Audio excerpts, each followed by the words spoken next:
नमस्कार मंडळी, welcome to Sai Mauli kitchen. आज आपण आलू पराठे करणार आहोत. लहानांपासून तर मोठ्यांपर्यंत सगळ्यांना आवडतील असे आलू पराठे. 4 बटाटे उकडून सोलून घेतले, 2 कांदा घेतला आहे मोठ्या साईजचा बारीक चिरून घेतला आहे, हिरव्या मिरचीची पेस्ट घेतली आहे आणि लसूणाची पेस्ट घेतली आहे, कढीपत्ता घेतला आहे, कोथिंबीर घेतली आहे आणि लिंबू अर्धा घेतला आहे, हिंग घेतले 1/4 टीस्पून, मीठ चवीनुसार, हळद पावडर 1/4 टीस्पून आणि काळी मिरी थोडीशी. आता आपण फोडणी करून घेऊयात. ती फोडणीसाठी आपण 2 मोठे चमचे तेल घेतले, एक छोटा चमचा जिरा टाकतात. आता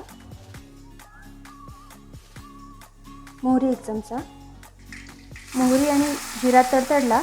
आता आपण कांदा टाकला त्याच्यात.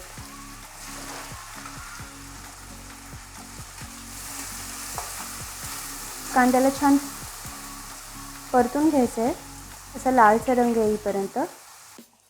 आता आपण हिरवी मिरची आणि लसणाची जी पेस्ट केली होती ती त्यामध्ये टाकणार आहेत आणि परत एकजीव करून घ्यायचं आहे व्यवस्थित.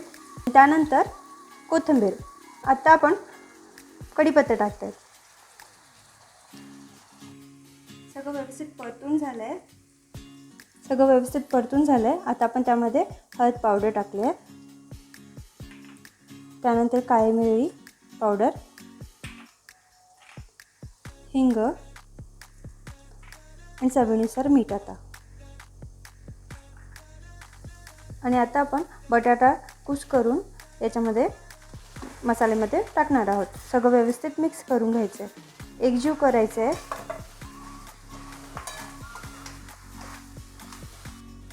भाजी छान परतून घेतली आपण, कलरही खूप छान आला आहे. आता आपण त्याच्यामध्ये कोथिंबीर आणि लिंबू टाकणार आहोत. आता जे अर्धा लिंबू आहे ते पिळून घेतलं आपण व्यवस्थित. कोथिंबीर आणि परत एकजीव करून घ्यायचं आहे सगळं सारण आपलं व्यवस्थित. आपण गहूचं पीठ मळून ठेवलं होतं, अर्धा तास रेस्ट करायला ठेवलं. त्याच्यानंतर सगळं व्यवस्थित मळून घ्यायचं आहे.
असा लालसर झाला तर चवीला अजून छान लागतो. आपले आलू पराठे रेडी आहेत. लिंबाचं लोणचं आहे. याची रेसिपी ऑलरेडी अपलोड केली आहे, तुम्ही पाहू शकता. आणि हे मिरचीचं लोणचं. हे दोघांसोबत आलू पराठे खायला खूप चवीला छान लागतात. लहानांपासून तर मोठ्यांपर्यंत सगळ्यांना हा आलू पराठे नक्कीच आवडल्यास लाईक, सबस्क्राईब, शेअर करायला विसरू नका. धन्यवाद.